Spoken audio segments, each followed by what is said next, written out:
Assalamualaikum warahmatullahi wabarakatuh. Innal hamdalillah nahmaduhu wa nasta'inuhu wa nastaghfiruh wa na'udzu billahi min shururi anfusina wa min sayyiati a'malina. Man yahdihillahu fala mudhillalah wa man yudlil fala hadiyalah. Asyhadu an la ilaha illallah wahdahu la syarikalah wa asyhadu anna Muhammadan abduhu wa rasuluhu la nabiyya ba'dah. Allahumma salli wa sallim ala Muhammad ibn Abdullah wa ala alihi wa sahbihi wa man tabi'ahum bi ihsanin ila yaumiddin. Kaum muslimin, para pemirsa dimanapun anda berada, rahimani wa rahimakumullah. Alhamdulillah, kita bersyukur kepada Allah subhanahu wa ta'ala. Allah subhanahu wa ta'ala masih mengizinkan kita untuk hadir di bulan Ramadan, bulan yang dimuliakan oleh Allah subhanahu wa ta'ala. Saudaraku sekalian, pada kesempatan di siang hari ini kita akan mencoba beberapa hikmah, karena Allah subhanahu wa ta'ala tidaklah mensyariatkan satu perintah melainkan di dalamnya terkandung hikmah-hikmah yang besar di sisi Allah subhanahu wa ta'ala. Yang pertama, hikmah yang kita bisa petik bahwasanya dengan adanya Ramadan, maka dengan sendirinya kita diperintahkan untuk berpuasa ya, dan amalan puasa ini adalah amalan yang sangat mulia, amalan yang sangat agung di sisi Allah subhanahu wa ta'ala, karena Allah subhanahu wa ta'ala telah memerintahkan hal tersebut sebagaimana dijelaskan dalam Al-Quran. Ya ayyuhalladzina amanu kutiba alaikumusiyam, wahai orang-orang beriman, telah difardukan kepada kalian berpuasa. Kama kutiba alal ladzina min qablikum, sebagaimana telah difardukan ya kepada orang-orang sebelum kalian, la'allakum tattaqun, agar kalian menjadi hamba-hamba Allah yang bertakwa. Yang kedua, dengan adanya Ramadan, maka kita dilatih untuk senantiasa menghidupkan malam-malam Ramadan. Nabi SAW bersabda, Man qoma Ramadanan, man qoma Ramadana imanan wahtisaban ghufira lahu ma taqaddama min zambi. Bahwasanya tatkala kita menghidupkan malam-malam bulan Ramadan dengan sholat malam, qiyamul Ramadan atau disebut dengan sholat tarawih, maka Allah subhanahu wa ta'ala akan mengampuni dosa-dosa kita. Dengan Ramadan kita dididik, kita dilatih untuk senantiasa menjalankan sholat malam. Lalu yang ketiga, Ramadan mendidik kita untuk senantiasa bangun di waktu sahur. Ramadan mendidik kita untuk kita terbiasa bangun di waktu malam, di waktu sahur. Dan ini adalah amalan orang-orang soleh terdahulu, di mana malam tersebut sebagaimana disebutkan oleh Nabi SAW, hadis dari Abu Hurairah, Rasulullah SAW bersabda, yang zilu Rabbuna tabaraka wa ta'ala kulla lailatin. Sesungguhnya Allah subhanahu wa ta'ala turun di setiap malamnya ila sama'i dunya, ya, turun menuju langit-langit dunia. Kapan? Yaitu tatkala tersisa di sepertiga akhir dari waktu malam tersebut. Lalu Allah subhanahu wa ta'ala berfirman, Man yadu'uni fastajib lahu. Barang siapa yang berdoa kepadaku, aku akan ijabah doanya.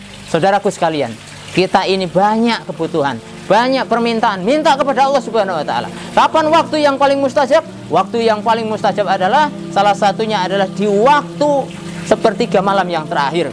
Dan dijanjikan oleh Rasulullah SAW melalui hadis Nabi SAW, barang siapa yang berdoa kepada Allah, ini hadis qudsi, yang mana Allah telah berfirman, barang siapa berdoa kepadaku, aku akan ijabah doanya.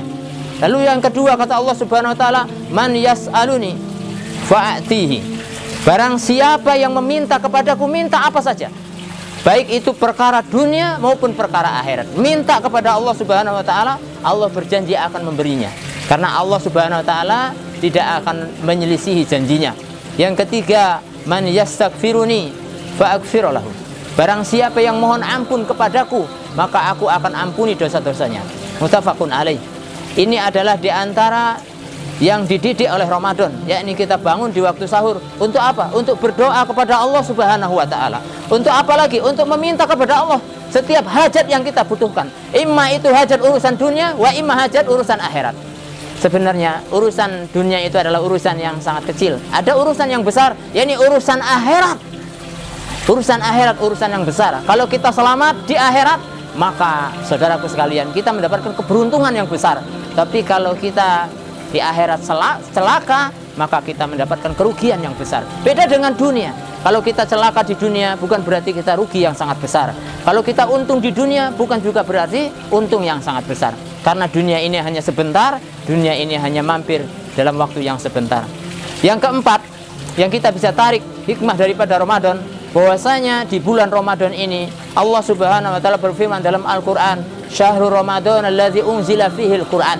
Di bulan Ramadan adalah bulan yang diturunkan Al-Qur'an, di mana malamnya tatkala Allah turunkan Al-Qur'an menjadi malam yang paling mulia di sisi Allah Subhanahu wa taala, yang disebut dengan malam Lailatul Qadar. Menjadi mulia. Malaikat yang membawa Al-Qur'an tersebut menjadi malaikat yang paling mulia di sisi Allah Subhanahu wa taala, yakni malaikat Jibril. Sedangkan nabi yang menerima wahyu Al-Qur'an menjadi nabi yang paling agung, nabi yang mulia di sisi Allah Subhanahu wa taala. Dan yang berikutnya adalah siapapun orangnya yang menghafalkan Al-Qur'an, siapapun orangnya yang berusaha untuk memperbanyak membaca Al-Qur'an, memahami Al-Qur'an, maka pastilah dia juga akan dimuliakan oleh Allah Subhanahu wa taala. Yang terakhir, bulan tersebut, yang mana bulan tersebut diturunkan oleh Allah Al-Qur'an, sehingga bulan tersebut menjadi bulan yang istimewa di sisi Allah Subhanahu wa taala. Yang kelima atau yang berikutnya, di bulan Ramadan Allah Subhanahu wa taala mendidik kita untuk bersedekah, ya, untuk bersedekah. Pada masanya di bulan Ramadan ini kaum muslimin, para sahabat, mereka gemar bersedekah, sehingga Nabi SAW bersabda, "Man fatara shaiman kana lahu mislu ajri ghairu annahu la yanqusu min ajri shaim syai'a." Barang siapa yang memberi makanan untuk berbuka seseorang, maka baginya mendapat pahala tanpa mengurangi pahala orang yang berpuasa tersebut, ya, sedikit pun. Nah, ini adalah anjuran untuk bersedekah. Anjuran untuk bersedekah di bulan Ramadan ini, karena pahalanya sangat luar biasa di sisi Allah Subhanahu wa taala.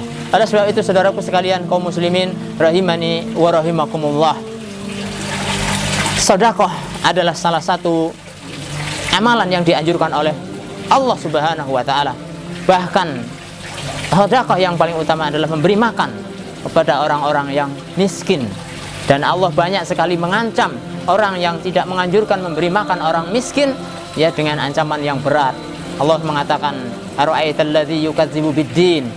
Tahukah kalian siapa orang yang berdusta dalam agamanya? Fadzalikal ladzi yad'ul yatim.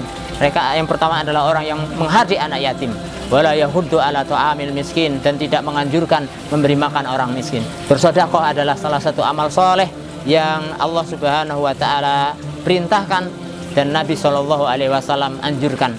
Maka petikan atau hikmah dengan adanya Ramadan ini, yakni kita dianjurkan untuk memperbanyak sedekah kepada orang-orang yang membutuhkannya.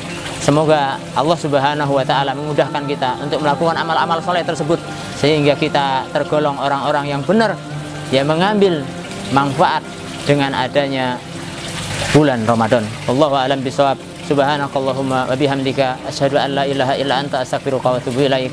Wassalamualaikum warahmatullahi wabarakatuh.